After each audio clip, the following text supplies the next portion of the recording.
Pero lo que quiero presentarles es en realidad, digamos, el trasfondo de esta novela en lo que hace a la cultura judía, ¿no?, que está detrás, no solamente de la identidad de la autora, de Miriam Moscona, sino detrás de todas las historias que este libro reúne, ¿no?, y que reúne con gran habilidad, yo diría.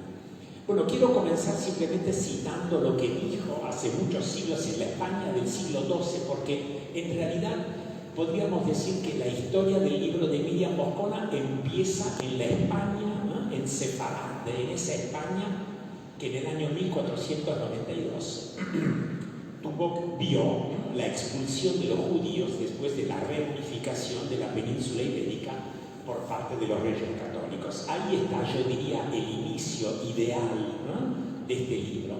Y quiero citar el poeta Yehuda Halevi, ¿no?, que cantaba en la España del siglo XII: mi corazón está en el oriente. Bueno, yo diría que esta declaración, mi corazón está en el oriente, bueno, es realmente lo que está detrás, ¿no?, de la historia de la vivencia de Miriam Moscona, que lo que está adentro de Tela de Cebolla, porque mi corazón está en el oriente expresa de manera absolutamente manifiesta la necesidad del retorno, ¿no?, de los judíos a la tierra prometida, a la tierra de Israel, ¿no? Todo otro viaje para los judíos, todo otro destino, yo diría, para los judíos es exilio. Y la dimensión del exilio también me parece que marca fuertemente la narración de Miriam Moscona, y trataré de explicarles de qué manera el tema del exilio es como una especie de río subterráneo, ¿no?, en esta narración. O sea que la historia del pueblo judío nace como exilio. Estoy hablando, digamos, lo que dice, le dice Dios a Abraham: lea, o sea, anda, va, encuentra tu camino, deja tu tierra, tu casa, ¿no? Entonces, el exilio es una búsqueda también, no es simplemente alejarse de su propio territorio, de su propio medio, de su propio hogar para un judío, pero es buscarse a sí mismo en un viaje de descubrimiento que será un aprendizaje. Esto es un tema recurrente en la cultura judía, y este viaje como aprendizaje es también el viaje de Miriam Moscona, ¿no?, a lo largo de todas las páginas. Entonces, todo exilio lleva siempre, en la cultura judía, conlleva un alejamiento, un desprendimiento, pero también conlleva una revelación. Y esta revelación es la memoria, porque el viaje de los judíos es inconcebible sin la memoria. Y no es otra cosa este libro de Miriam Moscona que un viaje en su propia memoria familiar. O sea que el exilio, sabemos, es un paradigma de la historia de la humanidad. Adán y Eva, bueno, la manzana, y ahí comienza el exilio. El exilio después del fracaso de la construcción de la Torre de Babel, ¿no?, la esclavitud en Egipto, ¿no?, el exilio desde Egipto en el desierto, cuando termina la esclavitud del pueblo judío, el exilio de los judíos de la España de 1492 y el comienzo de la diáspora, ¿no?, de los judíos de Sefarad. Y por último, otro exilio que también se menciona en esta novela. Hay una mención de 2 páginas, pero la encontré significativa: el exilio de los marranos, o sea, de los criptojudíos, los que en la España post 1492 fueron obligados a convertirse a la religión católica. Estos, como se les denominaba en aquel entonces, los cristianos nuevos, los conversos, ¿no?, que evidentemente, digamos, también sufrieron una condición de exilio, porque era el exilio peor, o sea, una conversión forzosa, por parte de los judíos de Sefarad. Entonces, en el exilio también, que el otro costado del tema del exilio en la cultura judía es también como ese exilio se percibe por parte de la cultura occidental, de la cultura moderna, de la cultura no judía, de la cultura, digamos, católica, porque ese exilio también es visto, ¿no?, como una forma de proscripción. Es un exilio que alimenta el estereotipo del judeo errante, ese otro inaprensible de la sociedad europea, el personaje del Shylock usurero, del judío usurero que contradice la cultura cristiana del amor. En fin, el exilio es una dispersión para el pueblo judío, pero es también la construcción de una nueva humanidad. Es como diríamos una sociedad ya itinerante, una sociedad diaspórica, porque los judíos de Sefarad, después de 1492, se desparraman por toda la cuenca del Mediterráneo, van a parar a Turquía, van a parar a Egipto, van a parar a Grecia, a Italia. Muchos judíos de Sefarad poblarán, serán protagonistas, ¿no?, de la vida y de la cultura y de la economía italiana. Bueno, el exilio es también una premisa para un retorno, esto en la cultura, porque, digamos, volver, el retorno, hay que entenderlo en un sentido físico, pero hay que también entenderlo, digamos, en una vertiente, por así decir, metafísico, existencial, porque el exilio no contradice el vínculo con una tierra, porque el judío de la diáspora no está siempre en la galut, que es la palabra del judío español que denomina el exilio, que define el exilio, sino que el judío siempre está en su casa, porque su casa es una casa universal. Entonces, el judío, el exilio puede transformarse en tragedia, pero puede ser también una nueva manera de concebir la pertenencia y la identidad. O sea, puede no ser la seguridad de una morada, pero sí, seguramente es la convicción de pertenecer, digamos, a una realidad mucho más ancha de lo que es el mero hogar o la mera identidad nacional. Entonces, este exilio, si queremos plantear cómo se llegó a las extremas consecuencias de la noción de exilio judío en la historia de la civilización occidental, bueno, tenemos que mencionar, por supuesto, no podemos dejar de mencionar la tragedia de la Shoah, porque ahí esa tragedia pone de relieve no solamente una tradición negativa para con los judíos, la persecución en la España de los Reyes Católicos, que ya he mencionado, las atrocidades de la Inquisición, los pogroms de la Rusia zarista, sino que la Shoah, digamos, marca un momento, es un hito fundamental que marca, digamos, la transición, el tránsito, digamos, de un antijudaísmo de corte religioso al antisemitismo, en cambio, de corte étnico y racial. Bueno, entonces esta herida abierta por la Shoah pone de manifiesto también como el lenguaje occidental, como el corazón de Europa haya puesto en entredicho el respeto de los valores de la persona, haya puesto en entredicho, haya negado, haya suplantado, haya destruido los valores de la humanidad. Y entonces ahí, digamos, podemos considerar que la población de los judíos de Europa haya experimentado la forma más extrema de exilio en toda su historia, porque ese exilio es la deshumanización con la que tuvieron que enfrentarse los judíos de Europa. Bueno, todo lo antedicho, esto muy brevemente, simplemente para decir que todo esto conlleva el tema de la memoria, que es un tema fundamental en el texto de Miriam Moscona, porque la memoria es algo que le sirve a la autora, como a todos los judíos, para formar parte de una genealogía, de una tradición, entonces, de cómo asumir esa herencia secular a la que todos los judíos hacen constantemente referencia.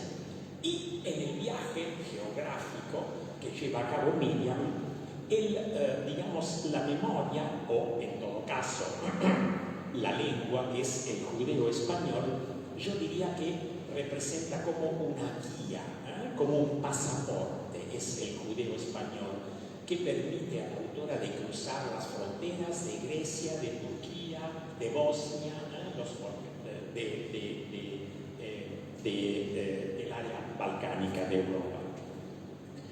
Este exilio, que yo veo como un tema que subterráneamente recurre toda la narración de Miriam Moscona, es también una herida.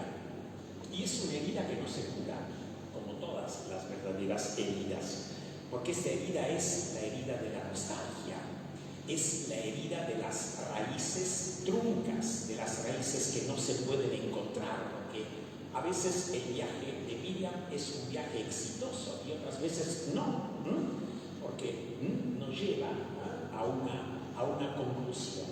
Entonces, esta hija que va detrás de la memoria judía, que va buscando elementos para curar esta herida, esta hija que sobrevive a abuelos y a padres, esta hija que trata de exorcizar, por así decir, la angustia del olvido y la angustia por vivir también con respecto a los que ya no viven más, y que lucha con la angustia de la amenaza que siempre está detrás de toda operación memorial, porque nosotros estamos acostumbrados a considerar la memoria como si fuera algo exitoso, como una operación que siempre da en el blanco, y no es así, porque la memoria tiene sus huecos.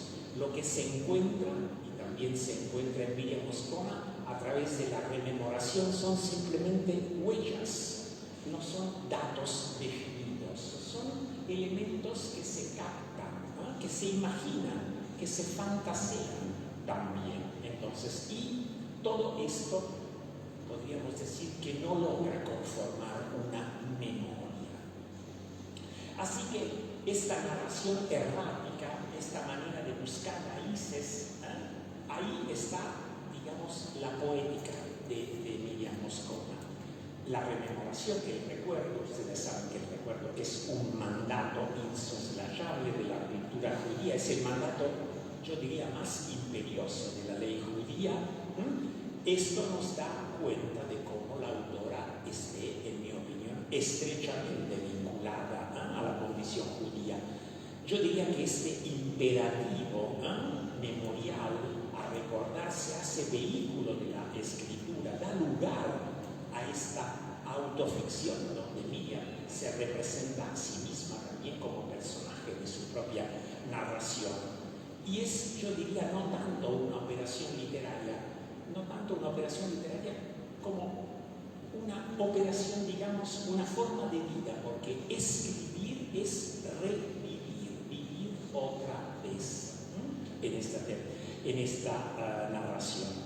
Y vivir otra vez quiere decir trascender fronteras, ir más allá de delimitaciones geográficas, cruzar territorios, configurar, por ende, digamos, la trama de una vida en un territorio mucho más amplio, a donde lo mexicano es tan insuficiente para dar una definición del perfil intelectual y de la poética de Miriam Moscona, es tan insuficiente como las definiciones que giran en torno a lo judío. Ni lo mexicano, ni lo judío pueden ser definiciones tan tajantes que se adaptan al perfil de una autora.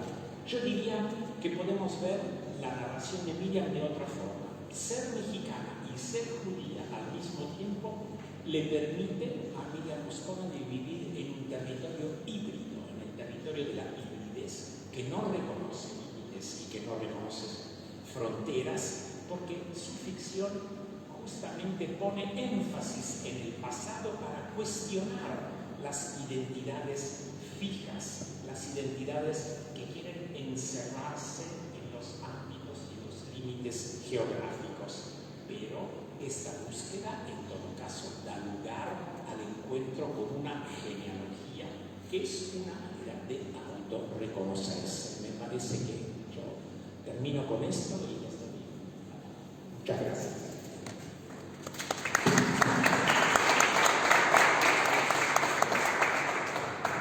Muchísimas gracias, Fabio, por esta exposición tan clara que nos permite integrar y explicarnos el sentido de la escritura de Miriam Moscona precisamente en este libro. Ahora los invito a ver un fragmento de una entrevista que se le hizo a Miriam Moscona cuando publicó este libro. Son 2 minutos 30 segundos, a partir de los cuales hablaré yo sobre la lengua en este libro. Hay ideas, hay argumentos, hay emociones que se transmiten mejor en ladino que en castellano. Pero todas las lenguas tienen esa naturaleza, por eso es tan triste cuando una lengua se muere, porque hay cosas que no se van a poder decir más. En inglés, cuando alguien dice I have the blues, a ver, traduce eso palabra por palabra, es único y tiene que ver con toda una historia atrás. Tengo azul, tengo el azul. Increíble, porque además el azul a veces está relacionado con la melancolía. Es que la música ya sabe cómo siempre esa palabra. Es increíble. Sí, hay palabras que solamente se pueden decir en su propio idioma, además. Son expresiones únicas y en ese sentido es trágica la pérdida de una lengua que solamente podrías decir en idioma. Hay tantas cosas. Mira, para empezar, hay muchas expresiones que jamás las diría en español. No soy una persona espiritual, pero no soy una persona religiosa. O sea, no, por ejemplo, en latino todo es Dios patrón del mundo, Dios santo alabado. Son expresiones, no es que realmente te estás casi sí, como persignando, haciendo la comparación, ¿no? Sí, tiene una riqueza increíble el latino. Además, ¿sabes qué tiene también? La gente habla mucho a través de refranes. Son vivos, o sea, no son refranes para estás oyendo un poco a Cervantes. Hay que decir que hay mucho Sancho Panza, como que y si quieres más atrás también del Cid.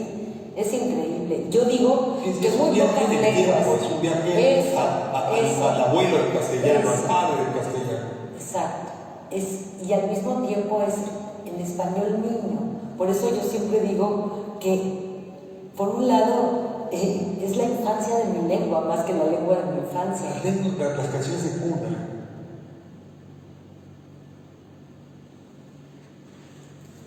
Gracias por la transmisión. Ricardo Rafael, que es un intelectual y periodista mexicano, hizo esta entrevista. Nos pusimos de acuerdo con la autora, con Miriam Moscona, para elegir qué fragmento quería ella que ustedes escucharan aquí, y ese es el que presentamos y que me permite a mí empezar a hablarles de esta experiencia, porque el haber hecho una traducción es una experiencia constante con la lengua.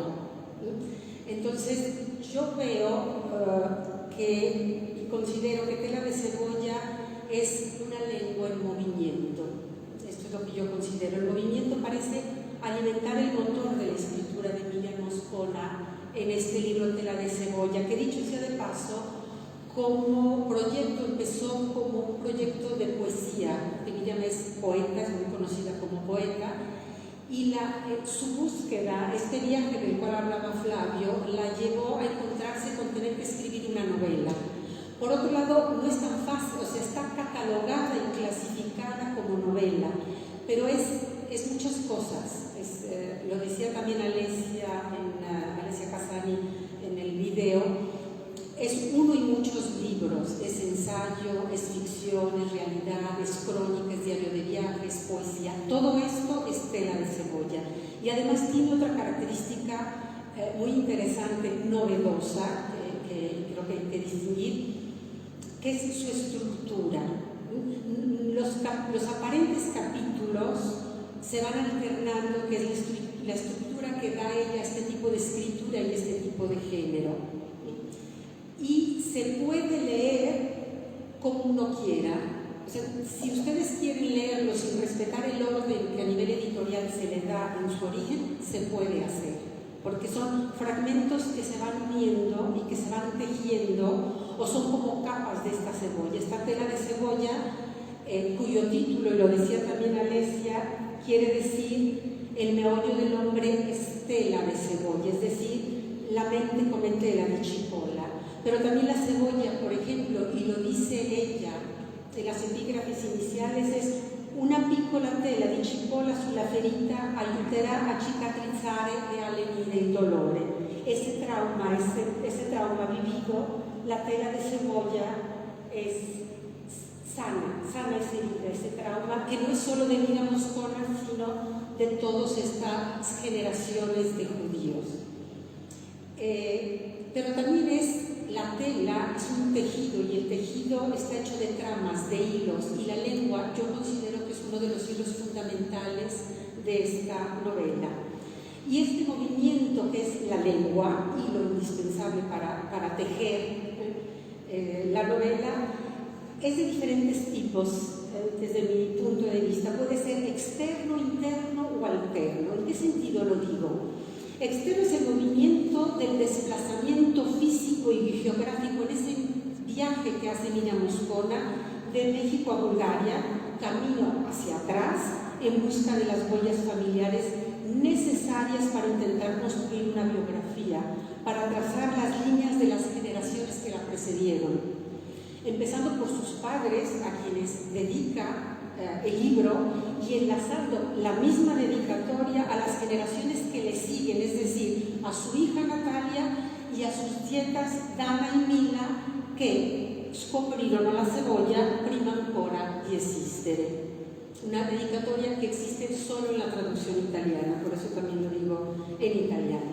Pero también hay un movimiento interno, constante y limitado, entre la realidad y la ficción, entre el presente y el pasado, individual, colectivo, histórico, que da un ritmo armonioso a la escritura, incluso en los continuos pasajes entre los distintos géneros literarios que, como les decía, encontramos autobiografía, ensayo, historia, poesía, invención. Son géneros que dialogan entre sí. Los títulos, estos aparentes capítulos definitorios que se van alternando son distancia de foco, en italiano distanza focale, que son los recuerdos de infancia, fragmentos relativos a la memoria que se van hilvanando en la historia de la protagonista, sobre todo la historia con su abuela Victoria. Y desde ahí la niña va contando su historia, pero también tenemos del diario de viaje, del diario de viaje, es el viaje del regreso a los países de partida de la familia. Fragmentos presentados en forma de crónicas nos llevan un recorrido a través de varios países, encuentros, sincronías. Pero también tenemos molino de viento, molino a viento, que es la parte, como los molinos de viento, como los sueños, es la parte onírica donde encontramos más invención y más ficción en el libro.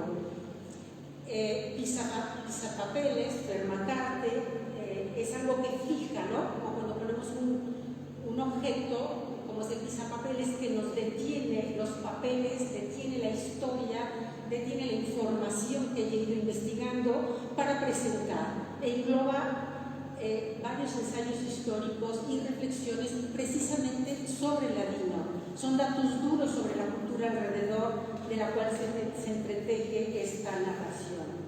Las cánticas, es un vocablo que dejamos así, remite a las cantigas medievales y quiere decir canción. Son canciones, fragmentos líricos o alusivos a la lírica, escritos todos en sefardí.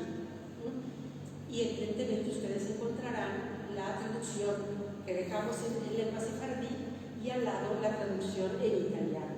Otra de las secciones con nombres de los capítulos que se alternan es la cuarta pared, que es la recreación de la tradición heredada de la lejana España, con distintas formas de recuperación del ladino, incluido incluyendo canciones y refranes.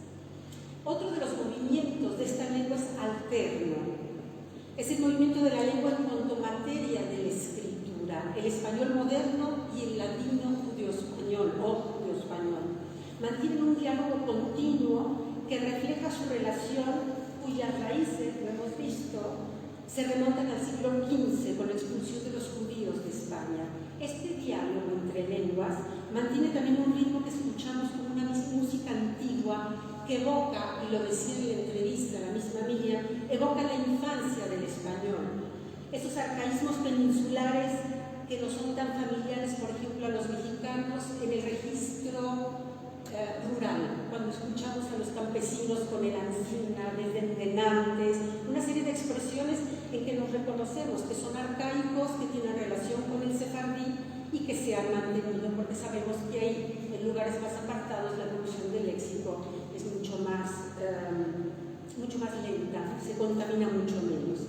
Así pues, la infancia del lenguaje se entrelaza con la infancia de la autora y marca el vínculo con el pasado, familiar y comunitario. El ladino es, pues, un hilo permanente en el tejido de tela de cebolla, una metáfora del tejido y de los diferentes planos de la historia que permite la conexión de los elementos de un todo único. El judeo-español, por lo tanto, en tela de cebolla es materia de escritura y objeto de la escritura.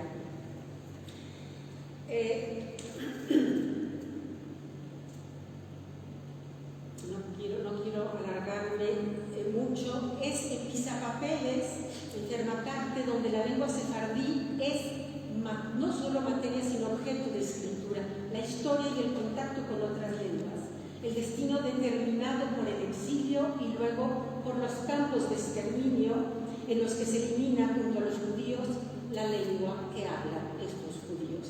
A ellos le dediqué el libro y dice, lo digo en la traducción italiana, ai parlanti di giudo spagnolo che sono morti con la loro lingua nei campi di sterminio. En el momento en que mueren ellos, muere la lengua con ellos. Lengua minoritaria en peligro de extinción, lo dice también en la entrevista Miriam. El judeo-español es una lengua que agoniza, ¿no? Está registrada en el acto de las lenguas de la Unión Europea como, en el acto lingüístico, como una lengua en grave peligro de extinción. Y esto es lo que nos dice Miriam Moscona, al tiempo que infunde a ese lenguaje una innegable vitalidad a través de la escritura. En los diálogos entre la abuela Victoria y la protagonista en distancia focal, hay un deseo de transmitir la lengua familiar a su nieta, una herencia, una lengua que es herencia, pero también es el testimonio de una lengua viva que se enriquece con las expresiones de otras lenguas con las que entra en contacto en ese constante movimiento. Les doy un ejemplo, porque tiene que ver con el contacto de esta lengua del judeo-español, del ladino, que viene de 1492, con el mexicano moderno. Y cuenta cómo la abuela introduce en su lenguaje un término como la palabra chingada y luego chingadera, pero ella prefiere ser el diminutivo chingaderica. Y entonces se corrige y leo: che non sono cingaderitas bre. Le è stato detto più volte che in questo paese cingadera è una parolaccia, ma lei resta impassibile. È il suo modo di dire: ahora hablo vuestro español como lo habláis vosotros en la España y en México. Adesso parlo, bueno, yo creo que ustedes lo entienden, no lo traduzco. Entonces la lengua se mueve en este espacio lingüístico de dos registros y atraviesa países y continentes. Es este viaje de trascender fronteras y cruzar territorios de los cuales hablaba hace poco Flavio Fiorani. Y por último, y para cerrar, porque podríamos decir muchas cosas, pero dejamos algún espacio para preguntas, hay otro elemento interesante que tiene que ver obviamente con el trabajo que hicimos Alessia y yo, que es la traducción como movimiento, y que al mismo tiempo está en el libro de Miriam Moscona. Otro movimiento de lenguaje en su dimensión de tránsito de una lengua a otra. El movimiento que, en mi opinión, caracteriza que la de Cebolla es ese lenguaje continuo en la traducción, en esa transposición a otro código lingüístico. Es estar siempre entre, que permite reconocer la diversidad del otro, condición para poderse reencontrar en la propia singularidad. En el texto original coexisten dos lenguas que tienen el mismo origen y se hablaban en el mismo territorio antes de la expulsión de España en 1892, lo que explica que la lengua sefardí sea percibida por los que somos hispanohablantes contemporáneos como una lengua infantil o arcaica, o incluso, como decía antes, un registro rural. Por lo tanto, no es necesaria una traducción al español moderno. La cercanía de estas dos lenguas se pierde inevitablemente en la traducción al italiano. Por lo tanto, el texto traducido no es el mismo que el original. El ritmo del movimiento está determinado por la lengua italiana, que da sonidos distintos, compensando las inevitables pérdidas lingüísticas. Muchas gracias. Dejaría en este momento espacio a Emilia Leonetti, que representa la casa editorial Guida, a quien agradezco vivamente por haber aceptado nuestra propuesta y apoyado esta iniciativa.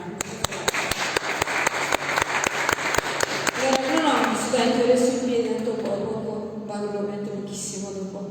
Io non, ovviamente devo solamente portare i saluti ovviamente di Diego Guida, che è la casa editrice napoletana che ha pubblicato questo importante libro della scrittrice Moscona, Miriam Moscona. E allora, ascoltando quello che voi avete raccontato ora, insomma avete presentato questo libro, ovviamente io non conosco bene lo spagnolo, però insomma penso di aver capito abbastanza, perché noi siamo napoletani, diciamo, la lingua napoletana è una lingua che è il risultato, no, di tante lingue, della spagnola, della francese, del greco. No, noi viviamo in una terra che viene da una storia antichissima, dove le lingue si sono nel tempo, hanno stratificate, mischiate.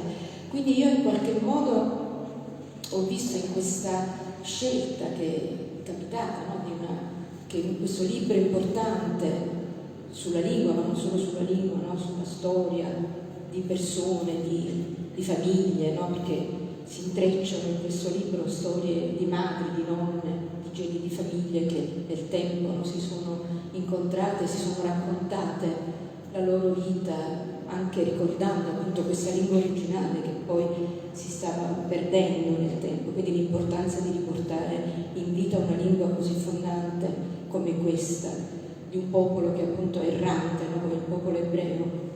E mi ha riportato, ovviamente, mi ha fatto pensare che non poteva che essere un editore napoletano a pubblicare per la prima volta in Italia il libro di una scrittrice messicana che racconta in questo libro di una storia che è anche storia di lingue, di parlare, di lingue che si parlano, che si devono in qualche modo conservare, tramandare. Quindi sono molto contenta, insomma, che sia capitato a un editore napoletano questa occasione proprio per parlare di questa scrittrice messicana.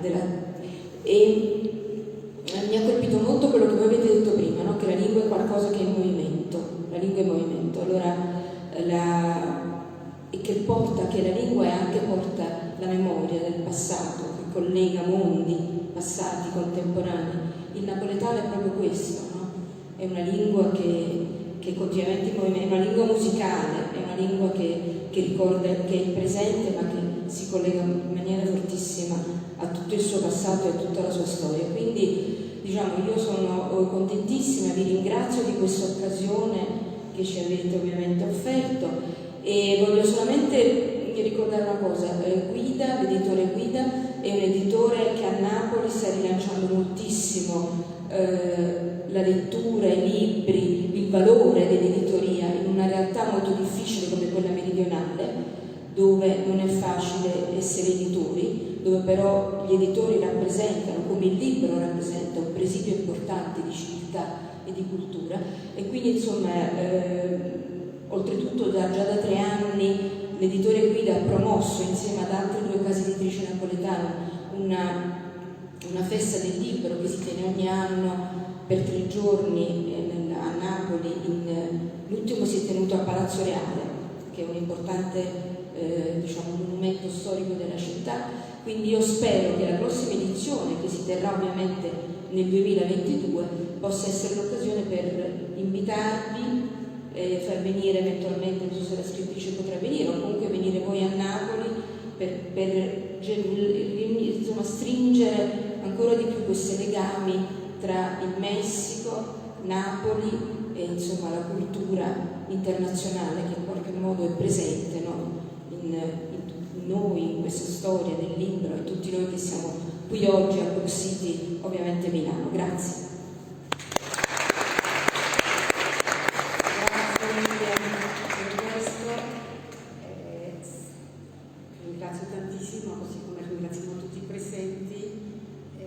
Io solo aggiungerei che per me è stato un privilegio lavorare con Alessia Casani in questa traduzione ed aver contribuito in qualche modo a creare questo ponte tra due lingue, due culture e rendere accessibile la lettura di questo meraviglioso libro anche per i lettori italiani che non conoscono la lingua spagnola, questo sicuramente. E se qualcuno di voi vuole fare qualche domanda, ne abbiamo ancora qualche minuto. Qualche commento? Una domanda tecnica. Sì. Con la scrittrice, voi che avete tradotto il libro, che rapporto avete avuto operativamente? Allora, la scrittrice la conoscevamo già, è messicana, io sono messicana, quindi ci conosciamo da tempo. Alessia la conosceva perché studia la sua letteratura, quindi, e abbiamo lavorato con lei continuamente, soprattutto nell'ultima fase, quando dovevamo rivedere, decidere certe terminologie, certi modi di dire, eccetera. L'abbiamo fatto sempre in accordo con lei. Abbiamo lavorato tanto e continuamente con lei, ma soprattutto nell'ultima fase. Altra domanda tecnica, perché scrivo un romanzo in italiano, avevo una loro colombiana che sembra una storia sudamericana, lo voglio portare in Sud America. Tecnicamente cosa deve fare? Uno scrittore italiano che è stato pubblicato il romanzo in italiano per portarlo, per rappresentarlo alle case editrici in Italia. Sì. Non deve fare nulla. No. In italiano. Sì, è la cosa migliore, perché se uno lo traduce, se uno lo quiere traducir, quiere che circoli là, quindi si cerca la casa editrice là. Sí. Hay proyectos de financiamientos para las traducciones que tienen los gobiernos, y en este caso nosotros tuvimos la ocasión de tener un financiamiento del gobierno mexicano de ProTrad. México pagó parte del trabajo de edición de traducción, sobre todo para Diego Cuida firmó un contrato y México ayudó económicamente para promover a los escritores mexicanos. Entonces espero que en Italia también haya algo parecido. Pero sí, es mejor moverse con los editores que allá. La traductora ya la tiene en casa. ¿Alguien más que quiera hacer alguna pregunta o comentario? Yo los invito a leer el libro porque es un gran descubrimiento. Esperemos haber hecho un buen trabajo para que disfruten la lectura, porque es un reto la traducción. No. No hay ninguno, è solo cartaceo. Sì, solo in forma cartacea almeno per ora. Allora, si no hay preguntas, yo doy por terminado agradeciéndoles su presencia, invitándolos a leer, a descubrir a Miriam Moscona, y no puedo más que agradecer muy especialmente a un grupo de alumnos de la Universidad Bicocca, a los que invité a esta presentación y me han hecho un verdadero regalo estando aquí. Muchas gracias a todos ustedes.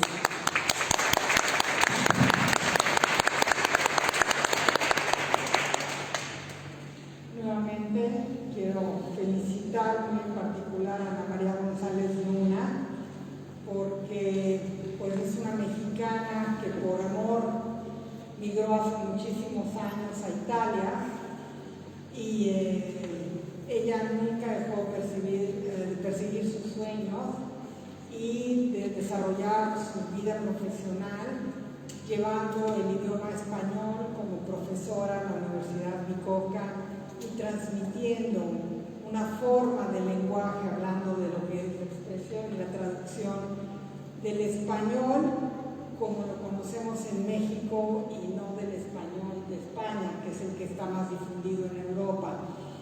Entonces, pues yo la quiero reconocer. Nosotros también le estamos dando un reconocimiento del Gobierno de México como parte de los talentos mexicanos en el exterior. En breve le daremos su premiación. Fue escogida dentro de la comunidad mexicana residente en el norte de Italia como la persona más distinguida a premiar este año por su contribución y la transmisión de la riqueza de la cultura mexicana y de nuestro idioma a través de sus alumnos, de sus libros y de muchas otras actividades que ha hecho Ana María para contribuir a difundir una imagen importante y positiva de la riqueza cultural y del pueblo mexicano. Muchísimas gracias a Ana María. Muchas gracias, profesor Flavio Fiorani, y también a Emilia Leonetti por su presencia aquí. A todos los presentes les agradecemos muchísimo y esperamos que puedan adquirir el libro. Allá atrás estoy viendo que hay algunas copias del libro, así es que pues no sé quién se está encargando de ello, pero está nada más no sé si son los libros, porque yo veo así como montonadito. Son los libros, ¿no? Entonces no sé quién se está encargando de ello, pero bueno, si alguien tiene interés, creo que ahí está. Espero que estén a la venta y no me esté yo propasando.